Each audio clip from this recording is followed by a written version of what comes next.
اردن میں یرموک نام کا ایک دریا ہے جہاں پر مسلمانوں اور رومی فوجوں کے درمیان ایک خونی جنگ چھڑ گئی تھی۔ رومیوں نے چونکہ مسلمانوں کے ہاتھوں لگاتار شکستیں کھائی تھیں اور شامات سے ہٹنے کے لیے مجبور ہوئے تھے، اس لیے اس کوشش میں لگے ہوئے تھے کہ مسلمانوں کے خلاف ایک عظیم جنگ لڑ کر انتقام لیں، اور اس بار 8 لاکھ فوجی قوت کو اکٹھا کر کے اور ایک روایت کے مطابق 10 لاکھ نفوس پر مشتمل لشکر کو یرموک کے میدان میں مسلمانوں کے مد مقابل لا کھڑا کیا۔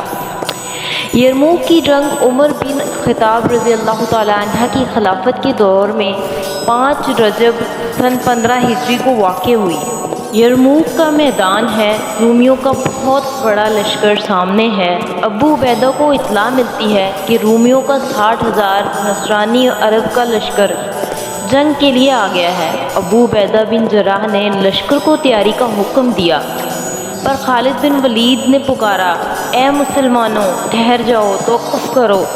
رومیوں نے 60,000 عرب بھیجے ہیں، میں آج ان کی ناک خاک آلودہ کر دوں گا، میں 30,000 آدمیوں کے ساتھ اس کا مقابلہ کروں گا۔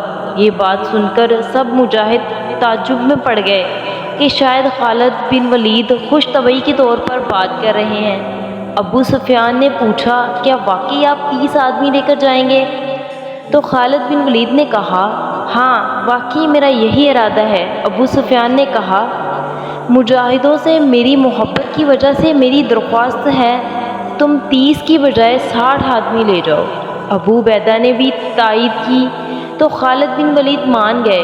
اب یہ 60 کا لشکر 60,000 لشکر سے جنگ کرنے جا رہا ہے۔ جبلہ بن ایم غسانی نے جب دیکھا کہ مسلمانوں کا ایک گروہ آ رہا ہے تو سمجھا کہ مسلمان ڈر کے صلح کرنے آ رہے ہیں، اور خالد بن ولید سے کہتا ہے کہ میں اپنی شرائط پر صلح کروں گا، مگر خالد بن ولید نے جواب دیا، ہم تجھ سے جنگ کرنے آئے ہیں، صلح کرنے نہیں آئے ہیں۔ جبلہ بن ایم بولا، جا اپنا لشکر لے کر آ۔ خالد نے مجاہدوں کی طرف اشارہ کر کے فرمایا، یہ ہے میرا 60 افراد کا لشکر۔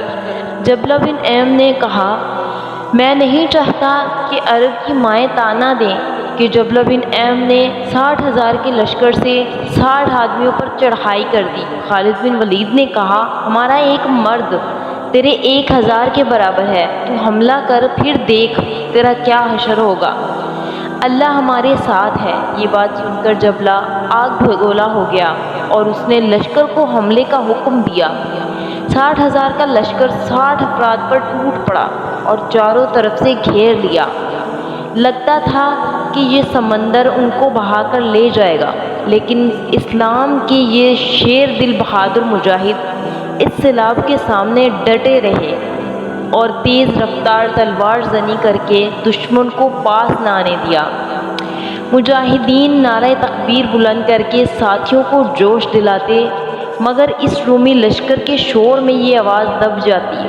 خالد بن ولید اور ان کے ساتھیوں زرار بن آرزور، زبیر بن عوام، عبداللہ بن عمر، عبد الرحمن بن ابی بکر، فضل ابن عباس نے حصار کی صورت میں گھوڑے ملائے، اسی طرح ایک دوسرے کی حفاظت کرتے، خود کو اور اپنے ساتھی کو دشمن کے وار سے بچاتے اور دشمن کو قتل کرتے رہے۔ صبح سے شام ہو گئی، رومی سپاہی نڈھال ہو گئے، مگر مجاہدین تازہ دم لگ رہے تھے۔ جب شام تک ابو عبیدہ کو کچھ خبر نہ آئی تو لشکر کو حملے کا حکم دینے لگے، تو ابو سفیان نے کہا، اے ابو عبیدہ، اب رک جا اور اللہ کے فیصلے کا انتظار کر، انشاءاللہ وہ دشمن پر غلبہ پا لیں گے۔ تھوڑی دیر بعد جبلہ کا لشکر پیٹھ دکھا کر بھاگا اور مجاہدین نے بلند آواز کی،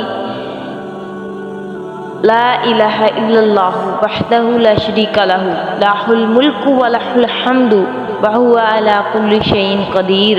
یہ لشکر یوں ڈر کے بھاگا گویا کسی آسمانی مخلوق نے ڈرایا ہو، اور جبلہ بن ایم سب سے آگے تھا۔ اس معرکے میں 10 مسلمان شہید ہوئے، 5 مسلمان قیدی ہوئے، رومیوں کے 5,000 لوگ قتل ہوئے۔ یرموک میں مسلمانوں کی قیادت ابو عبیدہ بن جراح کر رہے تھے، جس نے مسلمانوں کی پہلی فوجی دستے کو یرموک روانہ کیا تھا۔ اس کے بعد سعید بن عامر کی قیادت میں مسلمان مجاہدین کا دوسرا دستہ ان کی مدد کے لیے روانہ کیا۔ دونوں فوجوں میں شدید جنگ چھڑ گئی۔ رومی فوج ہزاروں میں ہلاک ہوئے یا قیدی بنائے گئے اور کامیابی مسلمانوں کو حاصل ہوئی اور رومی فوج پیچھے ہٹنے پر مجبور ہو گئی۔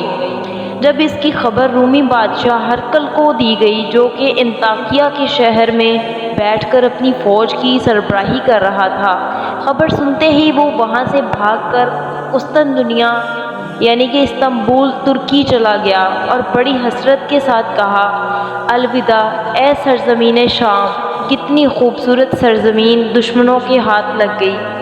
تاریخ دانوں کے مطابق اس میں عیسائیوں کو بے انتہا جانی و مالی نقصان ہوا اور واضح فتح مسلمانوں کو حاصل ہوئی۔ اس جنگ میں عمرو بن سعد، ابان بن سعید، اکرامہ بن ابو جہل، عبداللہ بن سفیان، سعد بن حارث، سہیل بن عمرو، ہشام بن عاص جیسے مسلمان شہید ہوئے۔